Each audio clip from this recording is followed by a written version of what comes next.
Deuxième épître de saint Paul aux Corinthiens.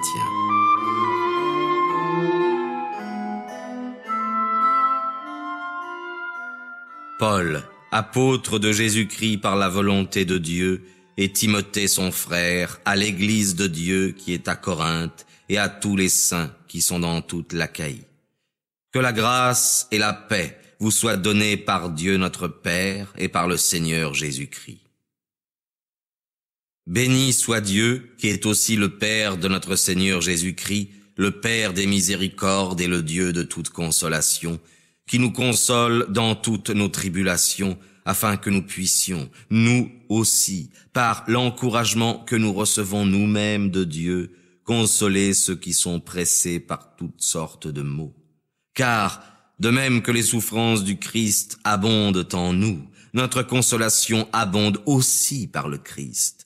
Or, soit que nous soyons affligés, c'est pour votre encouragement et votre salut, soit que nous soyons consolés, c'est pour votre consolation, soit que nous soyons encouragés, c'est pour votre encouragement et votre salut qui s'accomplit par le support des mêmes souffrances que nous souffrons aussi.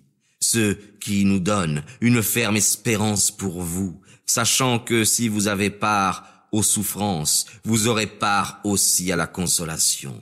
Car nous ne voulons pas que vous ignoriez, mes frères, l'affliction qui nous est survenue en Asie, dont nous avons été accablés excessivement et au-dessus de nos forces, à tel point que nous étions même las de vivre. Mais nous avons entendu en nous-mêmes l'arrêt de notre mort, afin que nous ne mettions point notre confiance en nous, mais en Dieu, qui ressuscite les morts, qui nous a délivrés de si grands périls, qui nous en délivre, et qui, comme nous l'espérons de lui, nous en délivrera encore. Vous-même aussi, nous assistant par vos prières pour nous, afin que, de nombreuses personnes nous ayant obtenu ce bienfait, un grand nombre aussi en rendent grâce pour nous.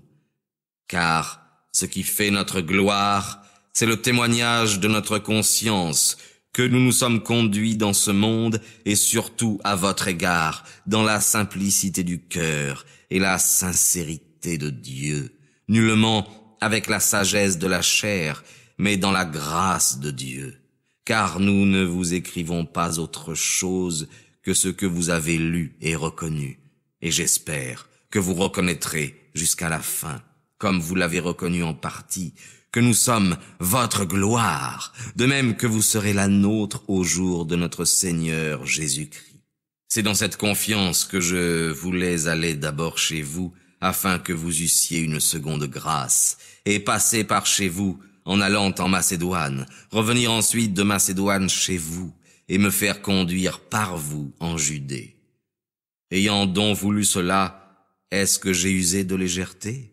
Ou bien ce que je projette, le projetterai-je selon la chair, de sorte qu'il y ait en moi le oui et le non? Mais Dieu, qui est fidèle, m'est témoin que dans la parole que je vous ai annoncée, il n'y a pas eu de oui et de non. Car le Fils de Dieu, Jésus-Christ, qui vous a été prêché par nous, c'est-à-dire par moi, par Sylvain et par Timothée, n'a pas été oui et non, mais c'est oui qui a été en lui. En effet, autant qu'il y a de promesses de Dieu, elles sont en lui le oui.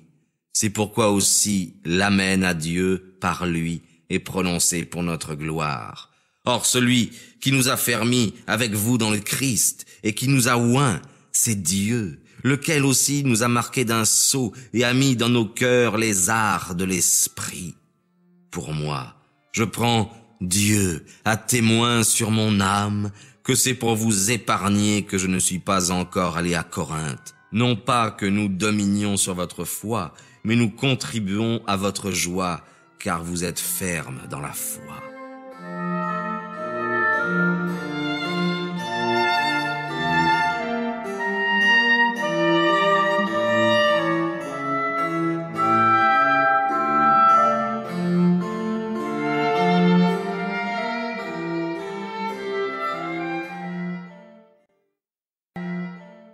Je résolus donc en moi-même de ne pas venir vers vous de nouveau dans la tristesse. Car si je vous attriste, qui est-ce qui me réjouira, sinon celui que j'aurai moi-même attristé?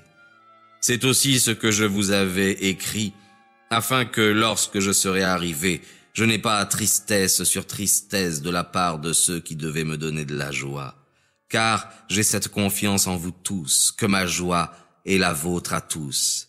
Car je vous ai écrit dans une grande affliction et le cœur serré, avec beaucoup de larmes, non pour que vous fussiez attristés, mais pour que vous sachiez quelle charité surabondante j'ai pour vous.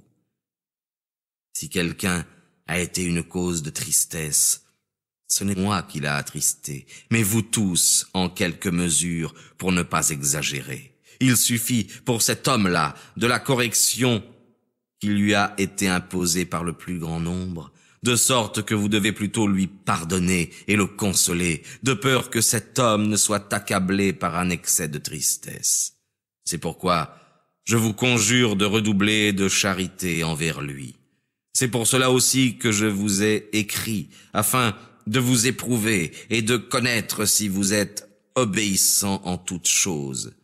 Celui dont à qui vous pardonnez, je lui pardonne aussi. Car si j'ai moi-même pardonné, je l'ai fait à cause de vous, dans la personne du Christ, afin que nous ne soyons point circonvenus par Satan, car nous n'ignorons pas ses desseins. Du reste, lorsque je fus arrivé à Troas pour prêcher l'évangile du Christ, quoique le Seigneur m'y eût ouvert une porte, je n'eus point l'esprit en repos, parce que je n'y avais pas trouvé Tite mon frère. Mais, ayant pris congé d'eux, je partis pour la Macédoine. Grâce soit à Dieu, qui nous fait toujours triompher dans le Christ Jésus, et qui répand par nous le parfum de sa connaissance en tout lieu. Car nous sommes pour Dieu la bonne odeur du Christ, à l'égard de ceux qui sont sauvés, et à l'égard de ceux qui périssent. Aux uns, une odeur de mort pour la mort, aux autres une odeur de vie pour la vie. Et qui suffira pour cette tâche? Car nous ne sommes pas comme plusieurs qui frelatent la parole de Dieu, mais c'est avec sincérité, comme de la part de Dieu, devant Dieu, dans le Christ que nous parlons.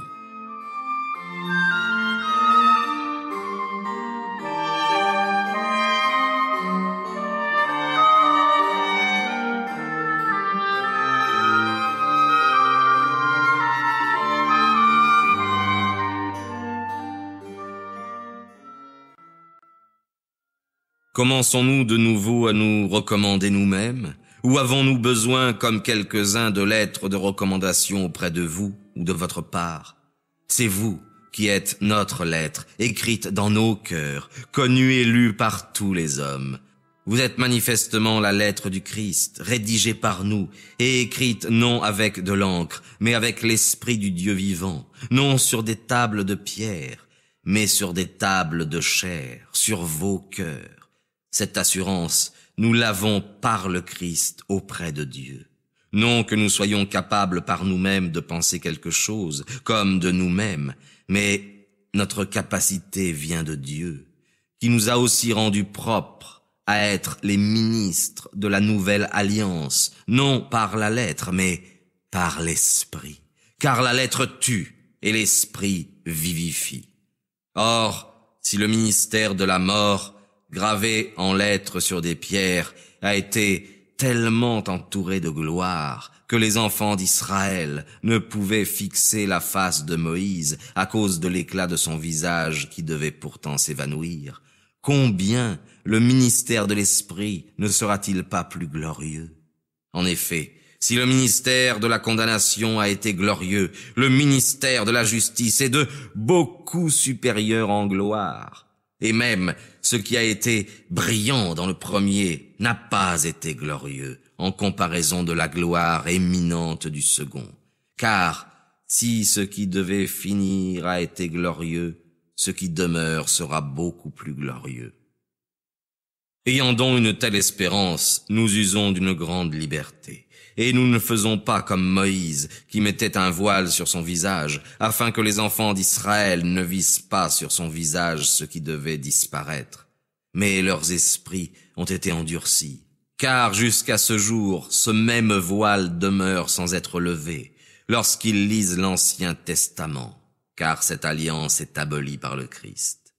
Ainsi, jusqu'à ce jour, quand on lit Moïse, un voile est placé sur leur cœur. Mais lorsqu'ils se seront convertis au Seigneur, le voile sera ôté. Or le Seigneur est l'Esprit, et où est l'Esprit du Seigneur, là est la liberté. Et nous tous, qui contemplons la gloire du Seigneur à visage découvert, nous sommes transformés en la même image, de clarté en clarté, comme par l'Esprit du Seigneur. C'est pourquoi, ayant le ministère selon la miséricorde qui nous a été faite, nous ne faiblissons pas, mais nous rejetons les choses honteuses que l'on cache, nous nous conduisons point avec artifice et n'altérant point la parole de Dieu, mais nous recommandons nous-mêmes à la conscience de tous les hommes devant Dieu par la manifestation de la vérité. Si notre évangile est encore voilé, c'est pour ceux qui périssent qu'il est voilé, pour les infidèles dont le Dieu de ce siècle a aveuglé les esprits, afin que ne brille pas pour eux la lumière du glorieux évangile du Christ, qui est l'image de Dieu.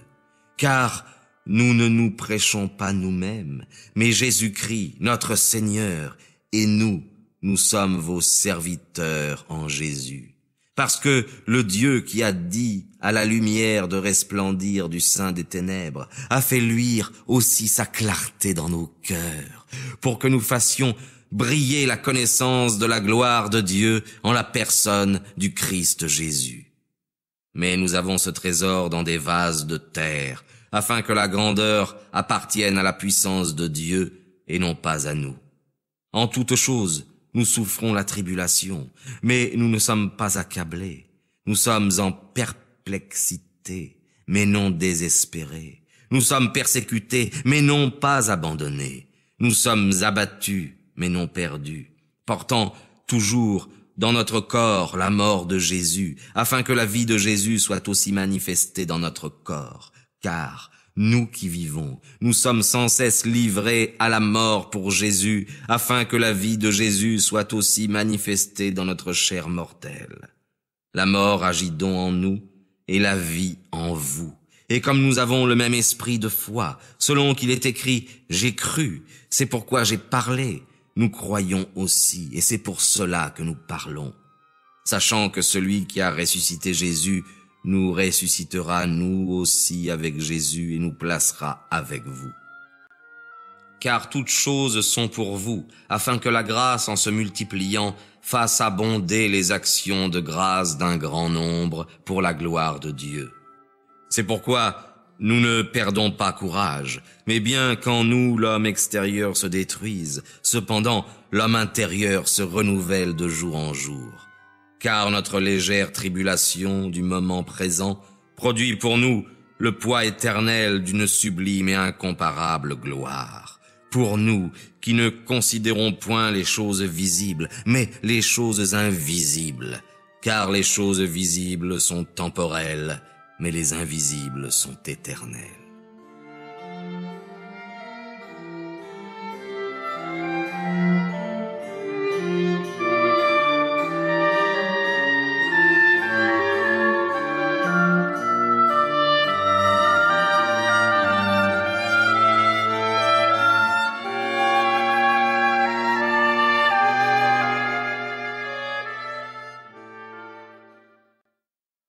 Nous savons en effet que si cette maison de terre où nous habitons est détruite, nous avons un édifice qui vient de Dieu, une maison qui n'est pas faite de main d'homme, mais qui est éternelle dans les cieux.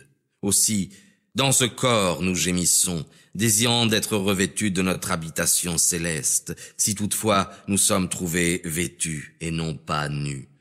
Car pendant que nous sommes dans cette tente, nous gémissons sous le fardeau, parce que nous ne voulons pas être dépouillés, mais être revêtus par-dessus, afin que ce qu'il y a de mortel soit absorbé par la vie. Or, Celui qui nous a formés pour cela même, c'est Dieu qui nous a aussi donné les arts de l'esprit. Nous sommes donc toujours pleins de confiance, sachant que, pendant que nous habitons dans ce corps, nous demeurons loin du Seigneur, car c'est par la foi que nous marchons et non par la claire vue. Nous sommes, dis-je, pleins de confiance et nous aimerions mieux sortir de ce corps et aller habiter auprès du Seigneur. C'est pourquoi nous nous efforçons, soit que nous soyons sortis du corps, soit que nous y habitions, de lui être agréable. Car il faut que nous comparaissions tous devant le tribunal du Christ, afin que chacun reçoive ce qui est dû à son corps, selon le bien ou le mal qu'il aura fait. Sachant donc combien le Seigneur est redoutable, nous tâchons de persuader les hommes, mais nous sommes connus de Dieu, et j'espère que nous sommes aussi connus dans vos consciences. Nous ne nous recommandons pas de nouveau nous-mêmes auprès de vous, mais nous vous donnons l'occasion de vous glorifier à notre sujet, afin que vous puissiez répondre à ceux qui se glorifient de ce qui paraît et non de ce qui est dans le cœur. En effet, si nous sommes emportés comme hors de nous-mêmes, c'est pour Dieu. Si nous sommes pleins de bon sens, c'est pour vous. Car l'amour du Christ nous presse, étant d'avis que si un seul est mort pour tous, tous sont morts par là même. Et le Christ est mort pour tous, afin que ceux qui vivent ne vivent plus pour eux-mêmes, mais pour celui qui est mort et ressuscité pour eux. C'est pourquoi désormais, nous ne connaissons plus personne selon la chair. Et si nous avons connu le Christ selon la chair, maintenant, nous ne le connaissons plus. Si donc quelqu'un est dans le Christ, il est une nouvelle créature, les vieilles choses sont passées. Voici que tout est devenu nouveau. Et tout cela vient de Dieu, qui nous a réconciliés avec lui par le Christ et qui nous a confié le ministère de la réconciliation. Car Dieu a réconcilié le monde avec lui dans le Christ, ne leur imputant point leurs péchés, et il a mis en nous la parole de la réconciliation. Nous faisons donc les fonctions d'ambassadeurs pour le Christ, comme si Dieu exhortait par nous. Nous vous en conjurons au nom du Christ, réconciliez-vous avec Dieu. Celui qui ne connaissait point le péché, il l'a fait pécher pour nous, afin qu'en lui nous devinssions justice de Dieu.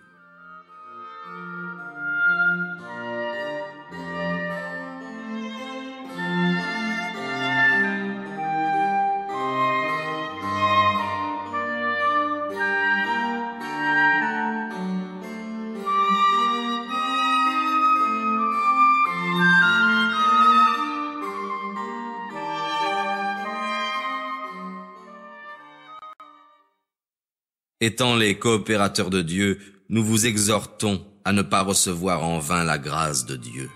Car il dit, « Au temps favorable, je t'ai exaucé, et au jour du salut, je t'ai secouru. Voici maintenant le temps favorable, voici maintenant le jour du salut. » Ne donnons à personne aucun scandale afin que notre ministère ne soit pas décrié. Mais montrons-nous en toutes choses comme des ministres de Dieu, par une grande patience dans les tribulations, dans les détresses, dans les angoisses, dans les coups, dans les prisons, dans les séditions, dans les travaux, dans les veilles, dans les jeûnes, par la chasteté, par la science, par la longanimité, par la bonté, par les fruits de l'Esprit Saint, par une charité sincère, par la parole de vérité, par la force de Dieu, par les armes de la justice à droite et à gauche, dans la gloire et l'ignominie, dans la mauvaise et la bonne réputation, comme des séducteurs et pourtant véridiques, comme inconnus et pourtant bien connus, comme mourants, et voici que nous vivons, comme châtiés, mais non mis à mort, comme tristes et toujours dans la joie, comme pauvres et enrichissant beaucoup d'autres, comme n'ayant rien et possédant tout. Notre bouche s'est ouverte pour vous, ô Corinthiens, notre cœur s'est dilaté. Vous n'êtes pas à l'étroit au-dedans de nous, mais vos entrailles se sont rétrécies. Pour me rendre la pareille, je vous parle comme à mes enfants, dilatez-vous vous aussi.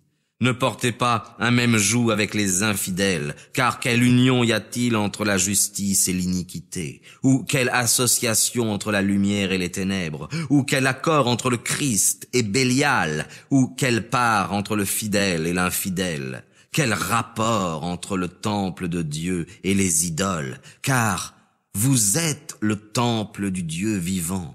Comme Dieu le dit, j'habiterai au milieu d'eux et je marcherai parmi eux. Je serai leur Dieu, et ils seront mon peuple.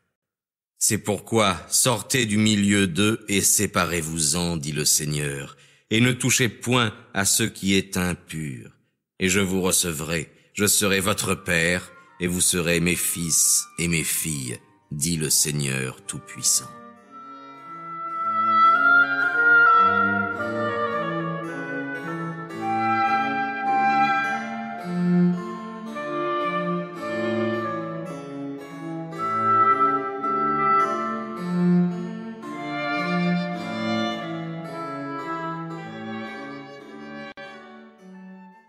Ayant donc, mes bien-aimés, de telles promesses, purifions-nous de toute souillure de la chair et de l'esprit, achevant notre sanctification dans la crainte de Dieu. Accueillez-nous. Nous n'avons fait tort à personne, nous n'avons nui à personne, nous n'avons exploité personne. Je ne dis pas cela pour vous condamner, car j'ai déjà dit que vous êtes dans nos cœurs, à la mort et à la vie. J'ai une grande confiance en vous. Je me glorifie beaucoup de vous. Je suis rempli de consolation. Je surabonde de joie parmi toutes nos tribulations. En effet, à notre arrivée en Macédoine, notre chair n'a eu aucun repos. Mais nous avons souffert toutes sortes de tribulations, au dehors des combats, au dedans des craintes. Mais celui qui console les humbles, Dieu nous a consolés par l'arrivée de Tite.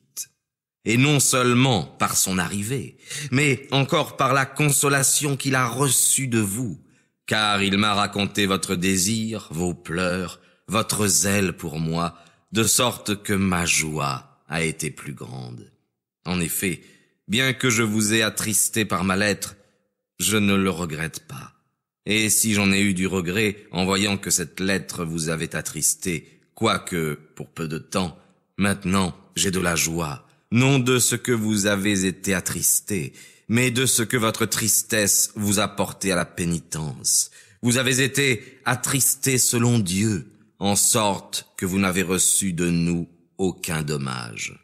Car la tristesse, qui est selon Dieu, produit pour le salut une pénitence stable, mais la tristesse du siècle produit la mort. Voyez, en effet, votre tristesse selon Dieu, quel empressement elle a produit en vous, bien plus, quelles excuses, quelle indignation, quelle crainte, quel désir, quel zèle, quelle vengeance. De toute façon, vous avez montré que vous étiez pur dans cette affaire. Si donc je vous ai écrit, ce n'a été ni à cause de celui qui a fait l'injure, ni à cause de celui qui l'a soufferte, mais pour manifester la sollicitude que nous avons pour vous devant Dieu. C'est pourquoi nous avons été consolés. Mais dans notre consolation, nous avons été encore plus réjouis par la joie de Tite, parce que son esprit a été soulagé par vous tous. Et si je me suis glorifié de vous devant lui, en quelque chose, je n'en ai pas eu de confusion. Mais comme nous vous avons dit toutes choses selon la vérité, de même, ce dont nous nous sommes glorifiés auprès de Tite s'est trouvé être la vérité. Aussi, ressent-il dans ses entrailles un redoublement d'affection envers vous, se souvenant de votre obéissance à tous, de l'accueil que vous lui avez fait avec crainte et tremblement. Je me réjouis de ce qu'en toute chose je puis me confier en vous.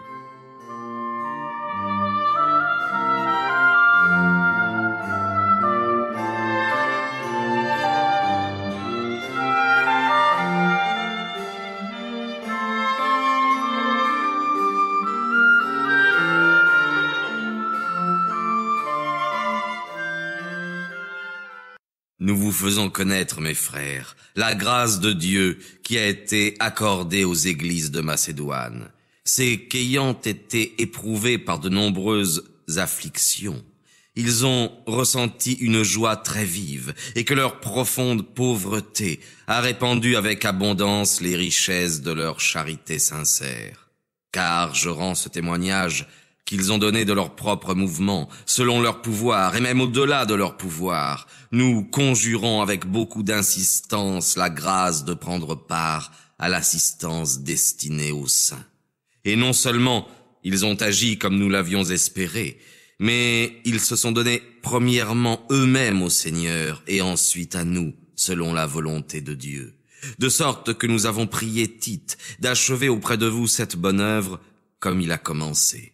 Ainsi, de même que vous excellez en toutes choses, en foi, en parole, en science, en zèle, à tous égards, et de plus en affection pour nous, faites en sorte d'exceller aussi en cette bonne œuvre. Je ne dis point cela par commandement, mais pour éprouver, par le zèle des autres, la sincérité de votre charité. Car vous connaissez la bonté de notre Seigneur Jésus-Christ, qui, étant riche, s'est fait pauvre pour vous, afin que vous fussiez riches par sa pauvreté. C'est un conseil que je donne sur ce point, car cela vous convient, à vous qui n'avez pas seulement commencé à agir, mais qui en avez eu la volonté dès l'an passé. Maintenant donc, achevez votre œuvre, afin que, telle qu'a été la promptitude de la volonté, tel soit aussi l'accomplissement selon vos moyens. Car lorsque la volonté est prompte, elle est agréée selon ce qu'elle a, et non selon ce qu'elle n'a pas. Car il n'est pas question de soulager les autres et de vous surcharger vous-même, mais qu'il y ait égalité, que, pour le moment présent, votre abondance supplée à leur indigence, afin que leur abondance supplée aussi à votre indigence, et qu'ainsi il y ait égalité, selon ce qu'il est écrit. Celui qui recueillait beaucoup n'avait pas plus, et celui qui recueillait peu n'avait pas moins. Grâce soit rendue à Dieu de ce qu'il a mis la même sollicitude pour vous dans le cœur de Tite. Car il a accueilli ma prière, et même, étant encore plus empressé, il est parti de son propre mouvement pour aller vous voir. Nous avons envoyé aussi avec lui un frère, dont la louange, en ce qui concerne l'Évangile, est répandue dans toutes les églises. Et non seulement cela, mais il a été choisi par les églises comme notre compagnon de voyage dans cette œuvre de charité que nous administrons pour la gloire du Seigneur et en témoignage de notre bonne volonté. Nous tâchons d'éviter en cela que personne ne nous blâme au sujet de cette abondante collecte dont nous sommes les dispensateurs. Car nous nous préoccupons de ce qui est bien, non seulement devant Dieu, mais aussi devant les hommes.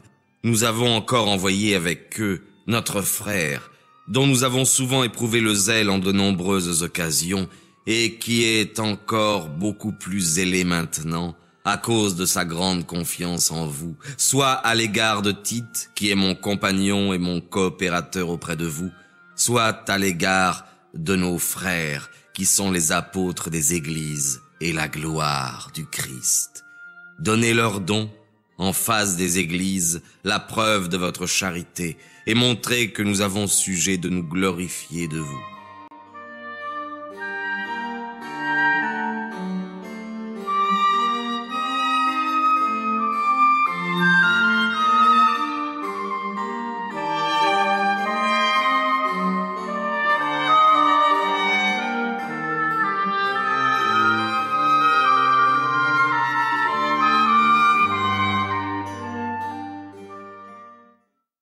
Quant à l'assistance qui se prépare pour les saints, il est superflu de vous en écrire. Je connais en effet votre bonne volonté, et je me glorifie de vous à ce sujet auprès des Macédoniens, leur disant que l'Achaïe est prête depuis l'an passé, et votre zèle a excité celui d'un très grand nombre. Cependant, j'ai envoyé nos frères, afin que l'éloge que nous avons fait de vous ne soit pas réduit à néant sur ce point, et que vous soyez prêts, comme je l'ai dit, de peur que, si des Macédoniens viennent avec moi et ne vous trouvent pas prêts, nous n'ayons, pour ne pas dire vous-même, à rougir à ce sujet. J'ai donc estimé qu'il était nécessaire de prier nos frères de nous devancer auprès de vous et de préparer la libéralité que vous avez promise afin qu'elle soit prête comme une libéralité et non comme une parcimonie. Je vous le dis, celui qui sème chichement moissonnera chichement. Et celui qui sème abondamment moissonnera aussi abondamment. Que chacun donne selon qu'il l'a résolu dans son cœur, non avec tristesse, ni par contrainte, car Dieu aime celui qui donne avec joie. Et Dieu est puissant pour vous combler de toute grâce, de sorte qu'ayant toujours, en toutes choses, une entière suffisance, vous ayez abondamment de quoi faire toutes sortes de bonnes œuvres, selon qu'il est écrit. Il a répandu, il a donné aux pauvres, sa justice demeure éternellement. Et celui qui fournit la semence au semeur lui donnera aussi du pain pour se nourrir, et il multipliera votre semence, et il augmentera de plus en plus les fruits de votre justice, afin que, riche en toutes choses, vous ayez abondamment de quoi faire toutes sortes de libéralités qui, par notre moyen, provoquent des actions de grâce envers Dieu. Car cette oblation, dont nous sommes les ministres, ne supplée pas seulement aux besoins des saints, mais elle fera rendre aussi au Seigneur de nombreuses actions de grâce. Par suite de cette libéralité dont ils ont fait l'expérience, ils glorifient Dieu de votre soumission à professer l'évangile du Christ et de votre générosité à faire part de vos biens, soit à eux, soit à tous. Et ils prieront pour vous, vous aimant tendrement, à cause de la grâce éminente que vous avez reçue de Dieu. Grâce soit rendue à Dieu pour son don ineffable.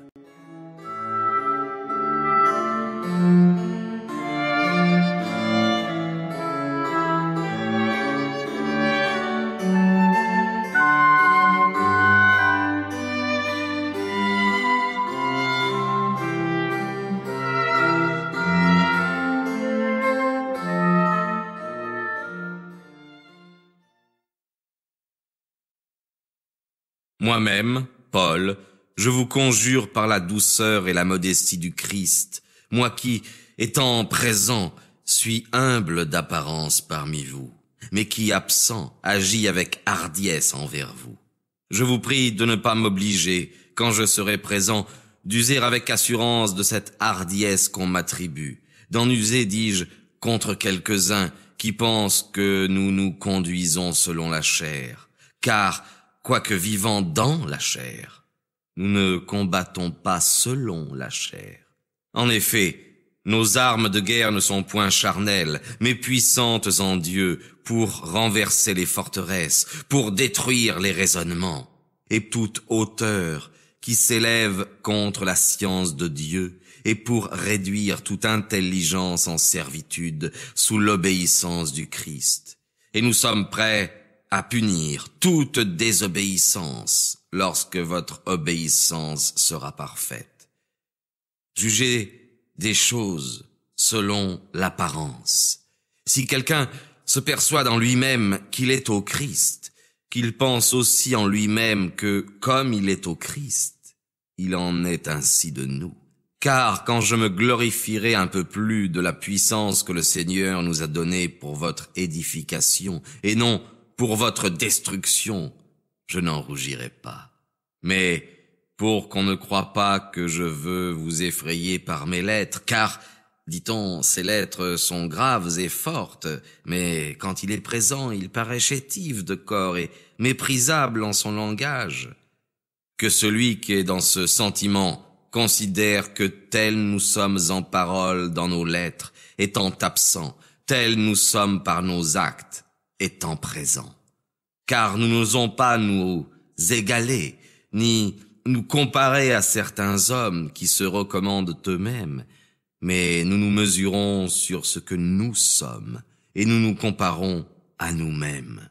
Ainsi, nous ne nous glorifions point démesurément, mais selon la mesure du partage que Dieu nous a assigné, mesure qui consiste à être parvenus jusqu'à vous.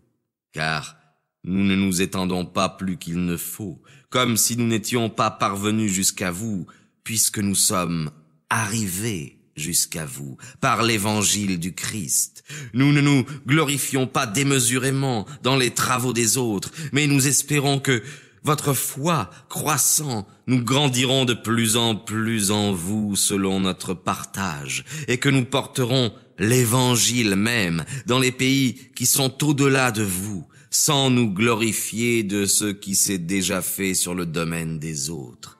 Que celui qui se glorifie dans le Seigneur, car ce n'est pas celui qui se recommande lui-même qui est approuvé, mais celui que Dieu recommande.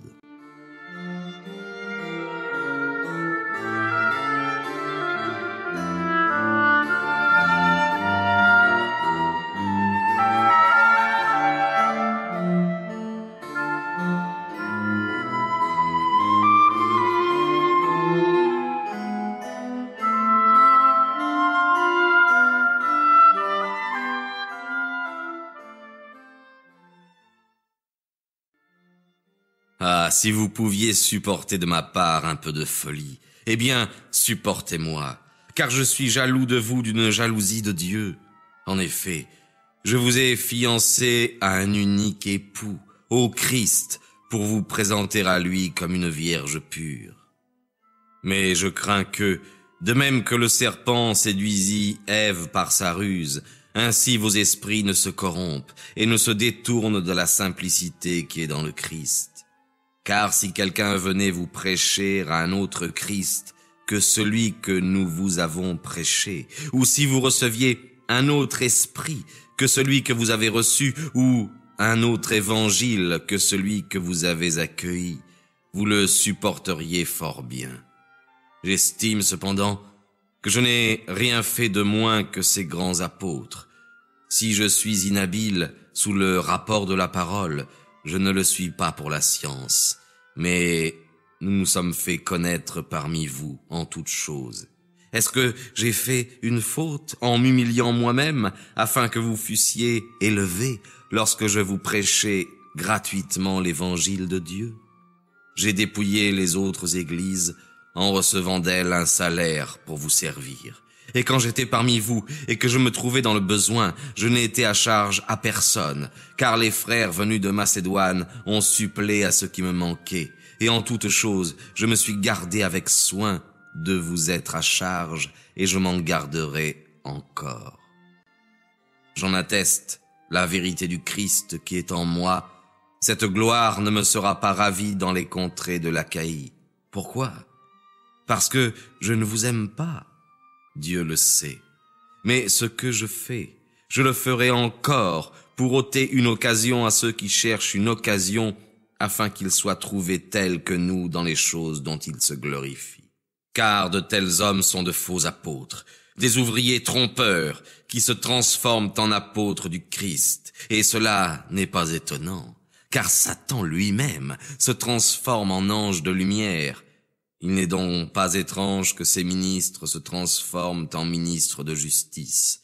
Mais leur fin sera conforme à leurs œuvres. Je le répète, que personne ne pense que je suis insensé, ou du moins recevez-moi comme un insensé, afin que je me glorifie aussi un peu. Ce que je dis sur ce sujet de ma gloire, je ne le dis pas selon Dieu, mais comme un insensé. Puisque beaucoup se glorifient selon la chair, je me glorifierai moi aussi. Car vous supportez volontiers les insensés, étant vous-même sages. Vous souffrez en effet qu'on vous asservisse, qu'on vous dévore, qu'on prenne votre bien, qu'on vous traite avec hauteur, qu'on vous frappe au visage. Je le dis à ma honte, comme si nous avions été faibles sur ce point. Mais ce que peut oser quelqu'un, je parle en insensé, je l'ose moi aussi. Sont-ils hébreux? Moi aussi. Sont-ils israélites? Moi aussi. Sont-ils de la race d'Abraham? Moi aussi. Sont-ils ministres du Christ? Je parle bien peu en sage. Je le suis plus encore.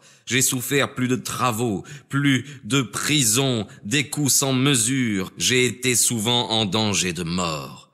J'ai reçu des Juifs 5 fois, 40 coups de fouet moins 1.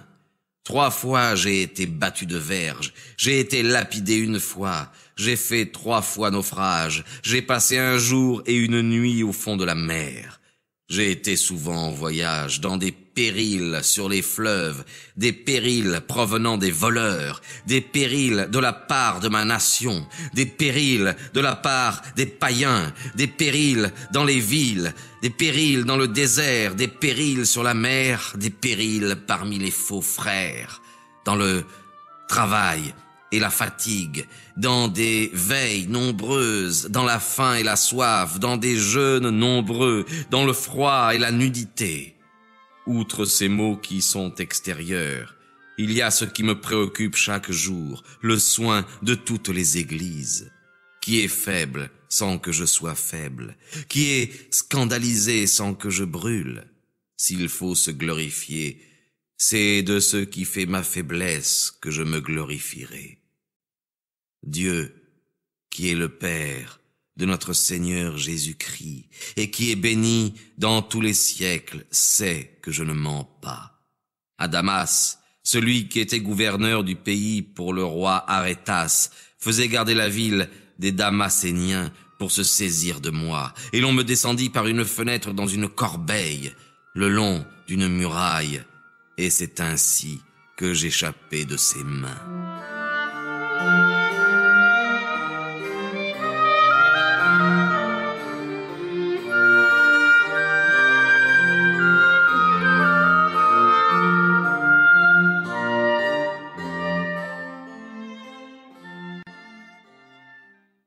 S'il faut se glorifier, cela ne convient pas cependant. J'en viendrai aux visions et aux révélations du Seigneur. Je connais un homme en Jésus-Christ qui, il y a 14 ans, fut ravi. Si ce fut avec son corps, je ne sais. Si ce fut sans son corps, je ne sais. Dieu le sait. Jusqu'au 3e ciel. Et je sais que cet homme, si ce fut avec son corps ou sans son corps, je ne sais. Dieu le sait. Fut ravi dans le paradis et entendit des paroles mystérieuses qu'il n'est pas permis à un homme d'exprimer. Pour un tel homme, je me glorifierai, mais pour moi, je ne me glorifierai de rien, si ce n'est de mes infirmités. Si je voulais me glorifier, je ne serais pas insensé, car je dirais la vérité, mais je m'en abstiens, de peur que quelqu'un ne m'estime au-dessus de ce qu'il voit en moi, ou de ce qu'il entend dire de moi. Et de peur que la grandeur de ces révélations ne m'enorgueillit, il m'a été donné un aiguillon dans ma chair, un ange de Satan pour me souffleter. C'est pourquoi 3 fois j'ai prié le Seigneur de l'éloigner de moi. Et il m'a dit, « Ma grâce te suffit, car la force s'accomplit dans la faiblesse. » Je me glorifierai donc volontiers de mes faiblesses, afin que la force du Christ habite en moi. C'est pourquoi je me complais dans mes faiblesses, dans les outrages, dans les nécessités, dans les persécutions, dans les angoisses pour le Christ, car lorsque je suis faible, c'est alors que je suis fort. J'ai été insensé, vous m'y avez contraint, car c'était à vous de me recommander, puisque je n'ai été en rien inférieur à ces incomparables apôtres, quoique je ne sois rien. Aussi, les marques de mon apostolat ont éclaté parmi vous, par une patience à toute épreuve, par des signes, des prodiges et des miracles. Car en quoi avez-vous été inférieur aux autres églises, si ce n'est en ce que moi-même je ne vous ai pas été à charge? Pardonnez-moi cette injure. Voici que, pour la 3e fois, je me prépare à aller chez vous, et je ne vous serai point à charge, car ce ne sont pas vos biens que je cherche, mais vous, puisque ce n'est pas aux enfants à thésauriser pour leurs parents, mais aux parents pour leurs enfants. Pour moi, très volontiers, je dépenserai et je me dépenserai moi-même pour vos âmes, dussé-je en vous aimant davantage être moins aimé. Mais soit, je ne vous ai pas été à charge. Toutefois, comme je suis astucieux, je vous ai pris par ruse. Mais vous ai-je circonvenu par quelqu'un de ceux que je vous ai envoyés? J'ai prié Tite d'aller vous voir, et avec lui j'ai envoyé un frère. Est-ce que Tite vous a circonvenu? N'avons-nous pas marché dans le même esprit, sur les mêmes traces? Pensez-vous encore que nous nous excusons auprès de vous? C'est devant Dieu, dans le Christ que nous parlons, et tout cela, mes bien-aimés, est pour votre édification. Car je crains qu'à mon arrivée, je ne vous trouve peut-être pas tel que je voudrais, et que je ne sois trouvé par vous tel que vous ne voudriez pas. Je crains qu'il n'y ait parmi vous des contestations, des jalousies, des animosités, des querelles, des médisances, de faux rapports, de l'orgueil, des troubles, et qu'à mon retour chez vous, Dieu ne m'humilie, et que je ne sois dans le deuil au sujet d'un grand nombre de ceux qui, ayant péché précédemment, n'ont pas fait pénitence de l'impureté, de la fornication et des dérèglements qu'ils ont commis.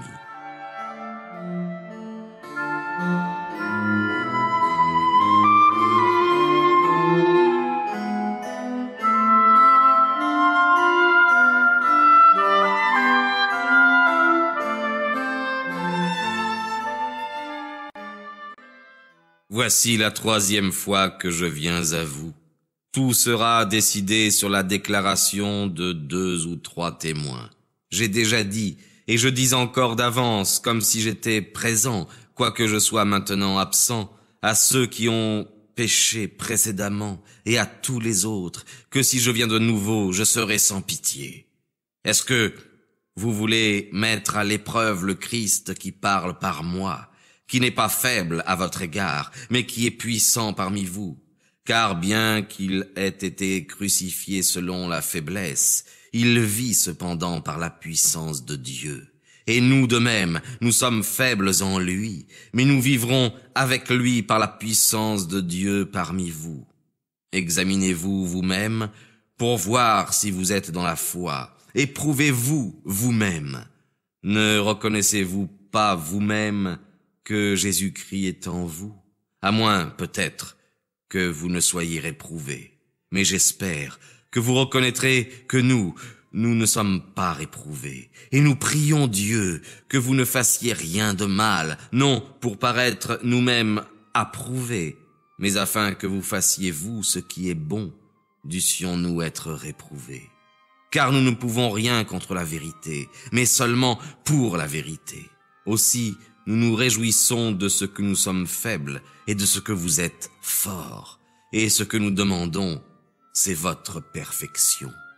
C'est pourquoi j'écris ces choses étant absent, afin que lorsque je serai présent, je n'ai pas à user de rigueur selon le pouvoir que le Seigneur m'a donné pour édifier et non pour détruire. Au reste, mes frères, réjouissez-vous, soyez parfaits, exhortez-vous mutuellement, ayez un même sentiment, vivez en paix, et le Dieu de paix et d'amour sera avec vous. Saluez-vous les uns les autres par un saint baiser. Tous les saints vous saluent. Que la grâce de notre Seigneur Jésus-Christ, l'amour de Dieu et la communication du Saint-Esprit soient avec vous tous. Amen.